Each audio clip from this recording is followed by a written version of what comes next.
दिल का जुनू जो रगों से बहा है, दिल आजमाया तो डरना लगा है। नहीं खौफ कोई भी दुश्मन का हमको, नहीं मिलने देंगे यूं धरती से गम को, नहीं मिलने देंगे यूं धरती से गम को। पाकिस्तानी है पुकारा पाकिस्तान, हमका निशान ये हमारा पाकिस्तान।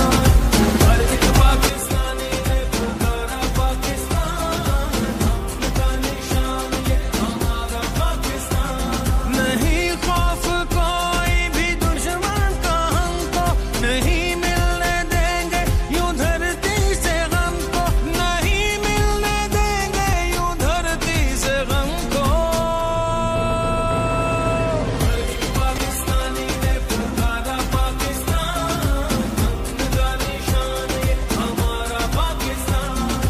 हर एक पाकिस्तानी ने पुकारा पाकिस्तान, हमका निशान ये हमारा पाकिस्तान।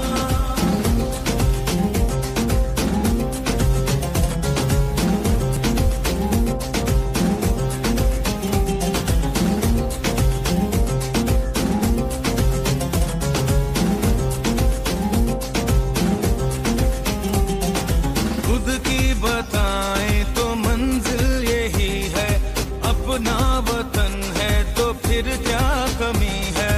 परचम उठाए हुए हम खड़े हैं, ये प्यारा वतन से तो कुछ भी नहीं है। सदा हो मुकद्दर बहारे वतन को, लहू दे के अपना सवारे वतन को, लहू दे के अपना सवारे वतन को। पाकिस्तानी है पुकारा पाकिस्तान, हमका निशान ये हमारा पाकिस्तान। हर एक पाकिस्तानी ने पुकारा पाकिस्तान, हमका निशान ये हमारा पाकिस्तान।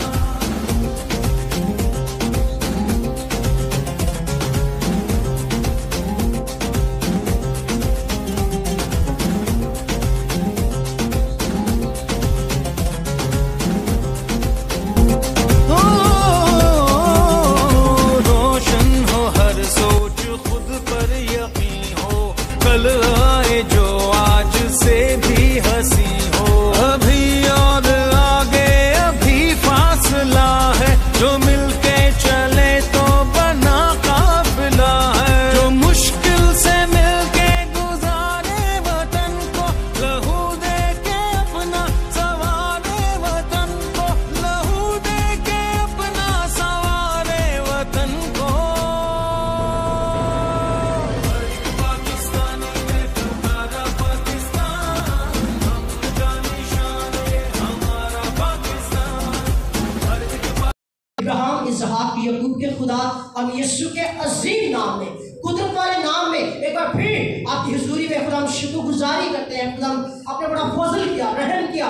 आज इबादत के सारे खुदा सताइश के हिस्सा में आप मुहाफ़िज़ बने, रहनुमा बने। आपने खुदा सहायता की, साजो बाजो पर आपकी बरकत अनाउंटिंग ठहरी। शुक्रगुजारी करता हूँ खुदा, शुक्रगुजार हूँ। आपने हम सताइश में हमारी रहबरी की हो तो गलों को छू लिया। आपका शुक्रिया, आपकी तारीफ और आपकी तमजीद हो खुदा।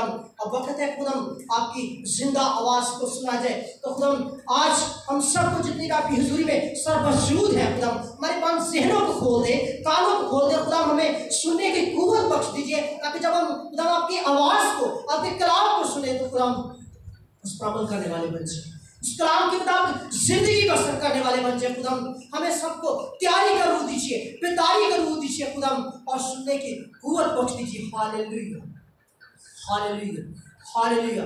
आज का कलाम तमाम जिंदगियों के लिए बरकत का बायस बने, तसल्ली और तशफ़ी, इत्मीनान का बायस बने। खुदा आज के कलाम के वसीला से जुए बंधन टूटे, इब्लीस शर्मिंदा हो, उसकी मकारी फेल हो, और आपका अजीम नाम जलाल पाए। और खुदा जितने भी आपके कलाम को लफ्ज़ ब लफ्ज़ सुने, खुदा की जिंदगियों के लिए बरकत का बायस बने, आपका अजीम नाम जलाल पाए।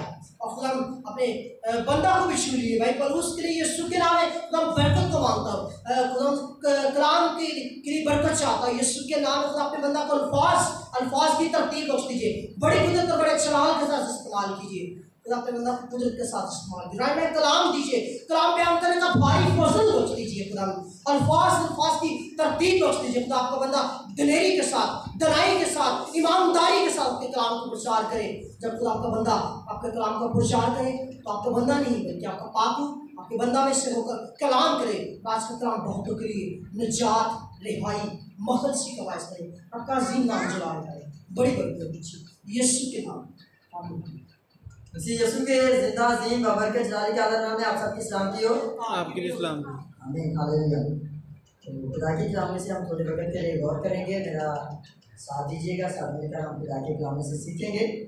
और आपको सामने नजर आ रहा होगा एक पैराफ्लैक्स लगा हुआ भी, जिस पर क्या लिखा है? कोई तेरी जवानी की हिकारत ना। बड़ी राइटिंग में क्या लिखा है? एक रोज़ा यूथ प्रेयर सेमिनार, यानी दुआ का इनकार किया गया। किस लिए? ताकि हम अपने वतन अजीज़ के लिए, वतन अजीज़ में रहने वाली तमाम कौमों कबीलों के लिए दुआ में जा सकें, खुदा के में अपने दस्ते दुआ बयान कर सकें और खुदा से कह सकें कि खुदावंद अपने मोहब्बत बरियात को हमारे मुल्क पर बढ़ाए रखे और खुदा का बेटा यीशु हमारे मुल्क से जलाल और इज्जत पाता चला जाए। Hallelujah, hallelujah, hallelujah, praise God. और खुदा के कलाम में से आज हम गौर करेंगे। आपको लफ्ज़ एक मजमून जो है आज का वो लिखा हुआ नज़र आ रहा होगा। क्या है? अरशाद आज़म। अरशाद आज़म यानी सबसे बड़ा हुक्म। लेकिन हम आज गौर करेंगे अरशाद आज़म पर भी। और इसके साथ आज का कौन सा दिन मनाया जा रहा है? 14 आज़ादी का दिन, 14 अगस्त। 14 अगस्त को क्या हुआ था? हमारा मुल्क पाकिस्तान क्या हुआ था? आज़ाद किया गया था। और हम आज पाकिस्तान में पूरे मुल्क में क्या मनाया जा रहा है? आज़ादी का जश्न मनाया जा रहा है। और आज हम आज़ादी के तलक से भी गौर करेंगे कि आज़ादी क्या है, किस तरह की आज़ादी होनी चाहिए। खुदा के कलाम के मुताबिक सीखेंगे। आज़ादी हर बंदे को चाहिए। हर बंदा चाहता है मैं आज़ाद जिंदगी गुजार सकूं, लेकिन हर बंदे को ये नहीं पता कि आज़ाद रहना कैसे है, आज़ादी से जिंदगी गुजार कैसे सकते हैं। यीशु मसीह का मतलब कौन कौन जानता है? सारे जानते हैं। कितना जानते हैं? क्या जानते हैं यीशु के बारे में?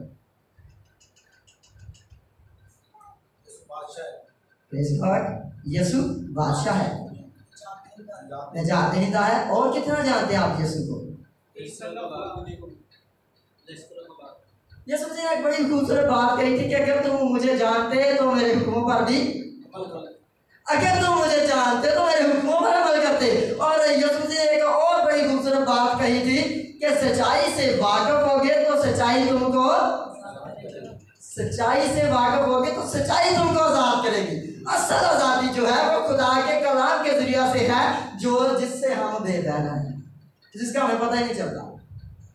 हम आज़ाद कंट्री में रह रहे हैं, हमारा मुल्क आज़ाद है और हम बड़ी आज़ादी के साथ ज़िंदगी जी रहे हैं, बड़ी आज़ादी के साथ दुआएं मांगते हैं। और बहुत सारे क्रिश्चियंस ने, हमारे मसीह भाइयों ने कहा कि हम कहाँ आज़ाद हैं, हम कैसे आज़ाद हैं, हम पर तो जुल्म होता है, मुसीबतें आती हैं। और भाई मसीहत में जुल्म ही तो होना है, मसीहत में मुसीबतें नहीं आनी है। मुसीबत में कौन कहता है कि आप पर मुसीबतें नहीं आएंगी? इसराइल में जब यीशु मसीह आए, इसराइल में जब यीशु मसीह ने सलीब पर जान दी, तो इसराइल में जो इब्तदाई मसीही थे उन पर बहुत जुल्म सितम हुए, अपने मुल्क में रहते हुए भी। वो उनका अपना मुल्क था, आज़ादी के साथ रहते थे वो पहले। लेकिन यीशु मसीह ने बड़ी खूबसूरत बात कही थी कि जो कि मेरे पीछे आना चाहे अपनी सलीब उठाए और मेरे पीछे बोले। मसीह की खातिर सलीब को उठाना पड़ेगा, मसीह की खातिर दुख तो सहना पड़ेंगे। और कभी भी घबराए नहीं कि हम आज़ाद नहीं है, आप आज़ाद हैं। असल जो आज़ादी है वो कौन सी आज़ादी है जो आपको दी गई है? वो कौन सी है? हम गुनाह से आज़ाद कर दिए गए हैं। हालेलुया। जो जिंदगी गुनाह से आज़ाद है, जिस जिंदगी में गुनाह नहीं है, वो न डर होकर आप जो मर्जी खुदा के कलाम की बात सच्चाइयों को आप बयान कर सकते हैं। खौफज़दा वो होते हैं जिनकी ज़िंदगी में गुनाह होता है। मौत का खौफ उन्हें होता है जिनकी ज़िंदगी में बदी होती है, बदकारी होती है। उन्हें पता है यहाँ पे भी दुख जी रहे हैं, आगे चले गए, आगे भी दुख है, क्या करें, हम तो गुलाम हैं। और वो आज़ादी का गुलाम हो रहे होते हैं, हम आज़ाद नहीं हैं। लेकिन खुदा का शुक्र किया करें कि खुदा ने आपको आज़ाद रहने के लिए आज़ाद किया है। पौलुस रसूल कहता है खुदा ने तुमको आज़ाद रहने के लिए आज़ाद किया है, पास से कायम रहो और दोबारा गुलामी के जुए में ना जियो। खुदा ने तुम्हें आज़ाद किया है कायम रहने के लिए। अगर तो आप खुदा की मोहब्बत में कायम रहेंगे, अगर तो आप खुदा के कलाम के मुताबिक जिंदगी गुजारेंगे, अगर तो आपकी जिंदगी खुदा के कलाम के मुताबिक होगी, तो आप आज़ाद जिंदगी गुजार सकते हैं, कहीं भी हो, किसी भी मुल्क में हो। लेकिन अगर हमारी जिंदगी खुदा के कलाम के मुताबिक नहीं है, तो ये मुसीबतें, ये परेशानियां हमें बहुत बड़ा पहाड़ नजर आ रही होती हैं और हम सोचते हैं कि हम आज़ाद नहीं। लेकिन खुदा ने हमें आज़ाद रहने के लिए आज़ाद किया है। और यीशु मसीह ने कहा था कि जो कोई मेरे पीछे आना चाहे अपनी सलीब उठाए और मेरे पीछे। पाकिस्तान हमारा मुल्क है और हम आज़ादी के साथ यहाँ इबादत कर सकते हैं, हम आज़ादी के साथ खुदा की ज़िद में दुआ में ठहर सकते हैं। और ये खुदावंद की मोहब्बत है कि ये खुदा ने पाक सरज़मीन हमें अता की है। हालेलुया। और इस पाक सरज़मीन को हमने मिलकर पाक सरज़मीन बनाना है, मिलकर हमने इसको पाक करना है। और पाक किस बात से करना है? नशाबाजी से, हरामकारियों से, बदियों से, बदकारियों से। और जब आप सच्चाई बयान करेंगे मुसीबतें दुआएंगी आपका, और आप क्या कहेंगे? हम आज़ाद नहीं हैं। तो भाई आप आज़ाद हैं, लेकिन ये मसला क्या है कि जब सच्चाई खुलती है तो परेशानी तो होती है। और जो बंदा सच बोलता है उसको परेशानी ज़्यादा होती है। अगर आप बदियों बदकारियों को मिटाना शुरू करेंगे, अगर आप नशाबाजी को ख़त्म करेंगे, अगर आप चाहेंगे कि आपका पाक वतन पाक सरज़मीन बन जाए, तो क्या होगा? आपके मुखालिफ कुव्वतें तो उठेंगी। जब इसी कुव्वतें जो ये सारा कुछ फैला रही हैं, जिसकी वजह से हमारे नौजवान बेटे बेटियां, हमारी नौजवान नस्ल क्या हो रही है, तबाह हो रही है, तो अबलीस तो आपके खिलाफ होगा, आपके खिलाफ प्लान्स तो बनेंगे। तो इसलिए कभी भी घबराएं नहीं, आप आज़ाद रहने के लिए आज़ाद किए गए हैं। आज़ाद रहने के लिए यानी गुनाह से आज़ाद रहने के लिए पास से कायम रहो और दोबारा गुलामी के जुए में ना गिरो। मैंने शुरू में बात की थी कि आप यीशु मसीह को कितना जानते हैं। यीशु मसीह ने क्या कहा था कि अगर तुम मुझे जानते तो मेरे हुक्मों पर भी अमल करते। अगर हम यीशु को जानते तो हम उसके हुक्मों पर भी अमल करेंगे, और जब हुक्मों पर अमल करेंगे तो सलीब आपको उठानी होगी। मुसीबतें आएंगी, परेशानियां आएंगी, दुख आएंगे, लेकिन आपने घबराना नहीं है, बल्कि सच्चाई को लोगों तक पहुंचाना है, ताकि लोग हकीकी तौर पर क्या हो जाएं? आज़ाद कर दिए जाएं। अब इब्लीस के हाथ से, नशाबाजी से, हर तरह की हरामकारी से, बदियों से, बदकारियों से, गलत चाल चलन से, गलत रवैया जात से। और जब आप दुनिया को आज़ाद करने की कोशिश करेंगे तो मुखालफत का सामना आपको होगा। इसलिए आप आज़ाद वतन के शहरी हैं, आप आज़ाद वतन में रहते हैं, आप आज़ाद हैं, और खुदा की शुक्रगुजारी किया करें। हर दिन में खुदा का शुक्र किया करें जो भी खुदा आपको देता है, कि खुदा ने हमें मुल्क पाकिस्तान अता किया। हालेलुया। और हम खुदा के कलाम में से गौर करें कि यीशु को हम कितना जानते हैं। अगर हम यीशु को जानते तो उसके हुक्मों पर भी अमल करते। उसके हुक्म क्या है? जो सबसे बड़ा हुक्म है उस पर हम गौर करने वाले हैं, वो क्या है? अरशाद आज़म जो यीशु मसीह ने दिया। अब मुकद्दस मत्ती रसूल की मार्फत लिखी गई इंजील उसका 28 बाब उसकी 18, 19, 20 आयत खुदा के कलाम में से देख सकते हैं। वहाँ पर क्या लिखा है? अगर आपके पास बाइबल है तो खोलें जरूर। मुकद्दस मत्ती की इंजील उसका 28 बाब और उसकी 18, 19, 20 आयत क्या लिखा है? यीशु ने पास आकर उनसे बातें की और कहा कि आसमान और ज़मीन का कुल अख्तियार मुझे दिया गया है, बस तुम जाकर सब कौमों को शागिर्द बनाओ और उनको बाप और बेटे और रूह उसके नाम से बपतिस्मा दो, और उनको ये तालीम दो कि उन सब बातों पर अमल करें जिनका मैंने तुमको हुक्म है। और देखो दुनिया के आखिर तक हमेशा तुम्हारे, और देखो ना दुनिया के आखिर तक हमेशा तुम्हारे साथ। तो देखते हैं खुदा यीशु मसीह के अजीम वादे। हम यीशु को जानते ही नहीं है, क्यों? इसी बात की वजह से तो इस पर काम नहीं हो रहा। क्या कौमों तक खुदा का कलाम पहुंच रहा है? क्या कौमों तक मनादी हो रही है? कभी सोचा अपनी जिंदगियों का? हम जितने यहाँ पर बैठे हैं, कम से कम हमारी उम्र जो सबसे बड़ा उसकी कितनी होगी? कम से कम 28-29 साल।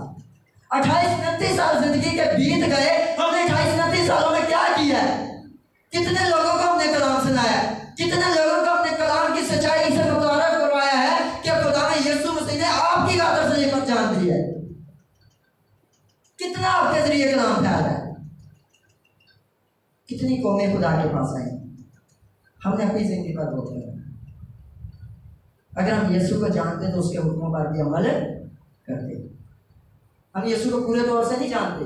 अगर हम यीशु को जानते तो अपने माल को अपना ना कहते। हम तो आज भी नहीं कहते, शायद ऐसा ही होगा कि हम अपने चर्चेस में हदिया जात देते हैं, सारा कुछ दे रहे हैं कि हमारे पादरी साहबान काम कर रहे हैं, और हम पादरियों की तरफ भी देखते रहते हैं कि वही काम करे, शायद हमारी कोई जिम्मेदारी नहीं है। ऐसा ही है, ये समझते हैं आप लोग? हम शायद सोचते हैं कि हमने चर्च पे जंग में देना है, अपने पादरी साहब को देना है, शायद हमने कुछ भी नहीं करना।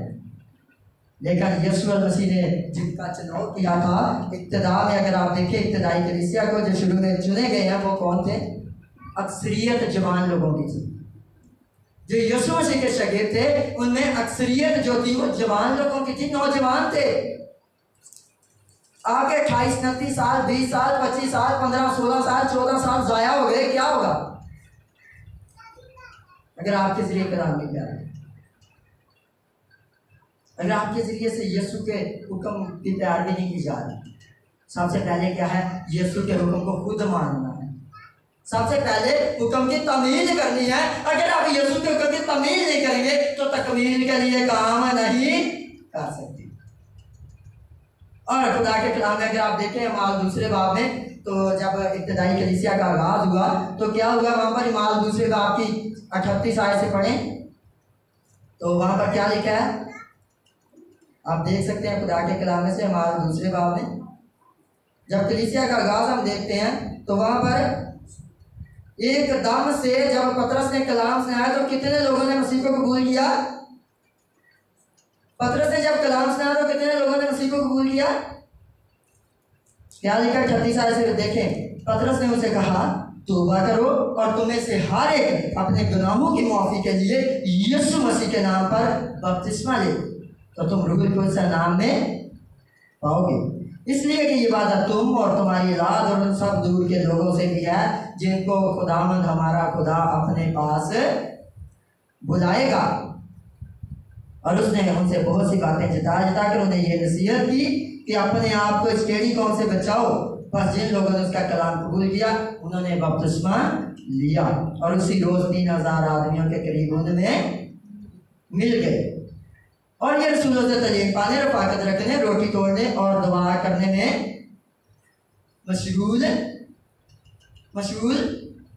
रहे। आपका ध्यान किधर है? आप बाइबल के उस पर ध्यान दें। और हर शख्स पर खौफ छा गया और बहुत से अजीब काम और निशान रसूलों के जरिया जाहिर होते थे। और जो ईमान लाए थे वो सब एक जगह रहते और सब चीज़ों में शरीक थे और अपना माल असबाब बेच कर हर एक की ज़रूरत के मुआफ़िक बांट दिया करते थे। और हर रोज़ एक दिन होकर हैकल में जमा हुआ करते और घरों में रोटी तोड़कर खुशी और सादा दिली से खाना खाया करते और खुदा की हम्द करते और सब लोगों को अजीज थे। और जो निजात पाते थे उनको खुदा हर रोज़ उनमें मिला देता था। देखिए शागिर्दों की जिंदगी क्या हुआ है? कितने लोगों ने मसीह को कबूल किया? कितने लोगों ने? 3000 लोगों ने मसीह को कबूल किया और क्या किया? बपतिस्मा भी लिया। और उसी रोज 3000 आदमियों के करीब उनमें मिल गए। इसके बाद कितने लोग कलीसिया का हिस्सा बने? अगर आप तीसरे बाब पर गौर करेंगे तो वहां पर लिखा है 5000 के करीब लोगों ने मसीह को कबूल है। 3000 दूसरी बात 5000। देखिए शागिर्दों के शागिर्द खुदा का काम कर रहे हैं, नौजवान है, अक्सरियत जवान है। और कलाम कहता है कि आसपास के इलाकों में हलचल मच गई। जब एकदम से 3120 की जमात हो, जैसे हम थोड़े से हैं, तो एकदम से 3000-5000 लोग अगर शामिल होते हैं तो कैसा लगेगा? हलचल तो मचेगी। तो क्या हुआ, आसपास के इलाकों में हलचल मच गई, लोग हैरान थे, लोग परेशान थे, क्या हो रहा है? आज भी जब आप काम करेंगे तो हलचल मचेगी। जब आप मसीह को जान जाएंगे, हम मसीह को जानते ही नहीं, हम अपने चर्चेस को जानते हैं, हम शायद अपने पादरी साहबान को जानते होंगे, लेकिन उसके आगे हमें नहीं पता। आज से खुदा के साथ अहद करें, अपने माल को अपना नहीं कहा। शागिर्दों ने लिखा है कि उन्होंने अपना माल असबाब बेच कर शागिर्दों के कदमों में रख दिया, और वहां से क्या होता था, हर एक की जरूरत के मुआफिक बांट दिया जाता था। आज हमें अपनी दायकी देनी बड़ी मुश्किल लगती है। हम कहते हैं हम चर्च में दायकी दें, हम हदिया दें, हमारा पैसा कहाँ जा रहा है, हम पादरी साहब से हिसाब लेना चाहते हैं। और मैं चाहता हूँ वाकई हिसाब आपको लेना भी चाहिए, बुरी बात नहीं है, लेकिन मसला क्या है, क्यों आप हिसाब लेना चाहते हैं? क्योंकि आपको नजर नहीं आ रहा कुछ होता होगा। तो इन सब बातों को हमने देखते हुए हमने एक नौजवान तहरीक का आगाज किया जिसका नाम है Brethren fellowship youth ministry Pakistan, hallelujah, जिसमें हमने अपने पैसे से खुदा के काम को शुरू किया, जिसमें मैं और एक भाई और थे, भाई इम्तियाज साहब, जिन्होंने हमने मिलकर काम को आगाज किया। और आज खुदा के फजल से हमें 5 साल बीत गए काम करते हुए। तो मैं आप सबको भी दावत देना चाहता हूँ कि आप सब हमारे साथ नौजवानों को जगाएं, आप सब हमारे साथ मिलकर खुदा के काम का हिस्सा बने, ताकि हम नौजवानों को जगा सके और हम नौजवान मिलकर यीशु मसीह के हुक्मों की पैरवी करने वाले बन सके। हालेलुया। हम अपने थोड़े थोड़े में से भी हम क्या कर सकते हैं, खुदा के काम का हिस्सा बन सकते हैं। हम लोगों को खुदा के पास ला सकते हैं, हम कौमों तक पहुंच सकते हैं, लेकिन इस सब के लिए हमें पैसा चाहिए होगा। इस सब के लिए हम क्या है, हम सब मिलकर अपने पैसों के जरिए काम करें। आप सब भी अंग्रेज की तरह बरकत लें, जिस तरह आज गोरा बरकत पा रहा है, अगर उसने अपने माल को कभी अपना और सेहत करें कि हमने कमाना है, हमने खुदा के काम का हिस्सा बनना है, हमने यीशु मसीह के हुक्म की तामील करनी है और यीशु मसीह के हुक्म की तकमील के लिए काम भी करना है। इसके लिए हम सब ने खुदा के काम का हिस्सा बनना है। ये नहीं है कि सिर्फ पादरी साहबान का काम है, जहाँ पे चर्चेस इबादत हो रही है, मैं उनका मुखालिफ नहीं, बल्कि खुदा अपने खादमों को बरकत दे, खुदा अपने खादमों को इस्तेमाल कर रहा है। तो लेकिन आप हमारे सिस्टम में नौजवान की आदत में, यानी आप भी शामिल हो सकते हैं और हम सब मिलकर खुदा के नाम को जलाल दे सकते हैं। जो कलीसिया जारी और सारी है, जो क्रिश्चियन आबादियों में, वो क्या है, बहुत बाबरकत कलीसियाँ हैं और हमें ज़रूरत है इन कलीसियाओं में से आप निकले। अब हम बाहर काम करें ताकि हम पूरे पाक वतन को बाकी पाक सरजमीन बनाने का सबब बन सके। हालेलुया। तो आज से खुदा के साथ अहद कीजिए, अपने सरोगज का याद को बंद कीजिए, अपनी जिंदगियों पर गौर कीजिए कि क्या मैं यीशु के हुक्म को पूरा कर रहा हूँ, क्या मेरी जिंदगी में यीशु है, क्या मैं यीशु को जान चुका हूँ? अगर जान चुके हैं तो उसकी शुक्रगुजारी कीजिए और आज से उसके साथ पूरे तौर से चलने का अहद कीजिए। आज यीशु के विजन को अपनी जिंदगी को पूरा करने के अहद बांध लिए। खुदा से कहिए, हाँ खुदावंद, मैं आपके काम को करना चाहता हूँ, मुझे इस्तेमाल कीजिए। खुदा यीशु मेरी मदद कीजिए। अपने लिए दुआ करना शुरू कीजिए, सब आंखें बांधो, सब सब झुक जाए खुदा के ज़रिए।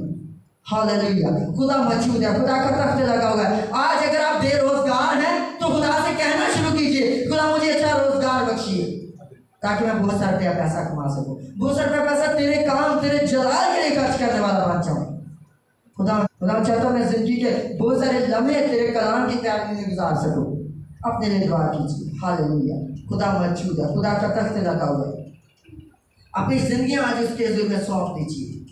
अगर आप पढ़ रहे हैं तो अपनी पढ़ाई के लिए दुआ करें, खुदा मैं चाहता हूँ मैं अपनी ज़िंदगी के हर एक लम्हा में तेरे नाम को जलाल दे सकूँ। खुदा मेरी स्टडी में मेरी मदद कीजिए ताकि मैं अच्छे तरीके से तालीम हासिल कर सकूँ। और खुदा अच्छे नंबरों से कम रन नहीं हासिल करूँ। अपने लिए दुआ कीजिए और खुदा मैं तेरा हकीकी प्रस्तार, तेरा दलेर गवाह बनूं। खुदा कौमे जाने के सच में जिंदा खुदा को मानने वाला। अपने लिए दुआ कीजिए। आज कहिए खुदा के जरूर, खुदा आज आपकी रहनुमाई करेगा। खुदा आज आपको अच्छा रोजगार बचेगा। खुदा आज आपको बाबरकत बनाना चाहता है। खुदा आज आपको वाकई आज़ाद करना चाहता है। और हकीकी आज़ादी वही है जब आप यीशु के हुक्मों पर अमल करेंगे, जब आप यीशु के अरशाद आज़म को, जो सबसे बड़ा हुक्म है, उसको अपनी जिंदगी में ले लेंगे और उस हुक्म की तकमील के लिए काम करना शुरू करेंगे। अगर आप खुदा से दूर हैं तो आज गुनाह की माफ़ी मांग सकते हैं, ताकि आप गुनाह से आज़ाद कर सकें, ताकि आप खुदा के बेटे यीशु की बादशाही के लिए तैयार हो जाए। सब दुआ कीजिए। हालेलुया।